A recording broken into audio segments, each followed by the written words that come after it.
সামনে সামনে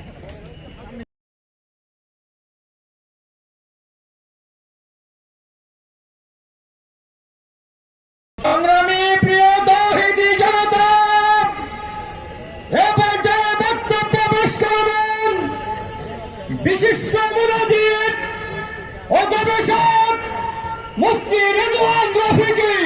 গণতান্ত্রিক রাষ্ট্রে হিন্দুরা তাদের কথা বলুক, অসুবিধা নাই, বৌদ্ধরা তাদের ধর্মীয় কথা বলবে, অসুবিধা নাই, কিন্তু বাংলাদেশের গণতন্ত্রের কথা বলে, আমার ধর্মীয় অনুভূতিতে আঘাত করে, আমার ইসলামকে বিকৃত করে কথা বলবার অধিকার কোন গণতন্ত্র দেওয়া হয় না।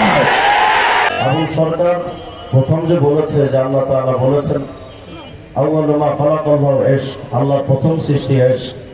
আউয়ালু মা খালাকাল্লাহু রূহ, আল্লাহর প্রথম সৃষ্টি রূহ। আল্লাহ বলেছেন আউয়ালু মা খালাকাল্লাহু নূর, নবীর নূর হলো প্রথম সৃষ্টি। আউয়ালু মা খালাকাল্লাহু আরশ, আল্লাহর প্রথম সৃষ্টি আরশ। আউয়ালু মা খালাকাল্লাহু আল কলম, আল্লাহর প্রথম সৃষ্টি কলম। এই কথাগুলো আবুল সরকার বলে যে আল্লাহ এই কথাগুলো এক এক সময় এক এক কথা বলেন। কখনো কলম প্রথম সৃষ্টি, কখনো রূহ প্রথম সৃষ্টি, কখনো নবুয়ত নূর প্রথম সৃষ্টি। আমি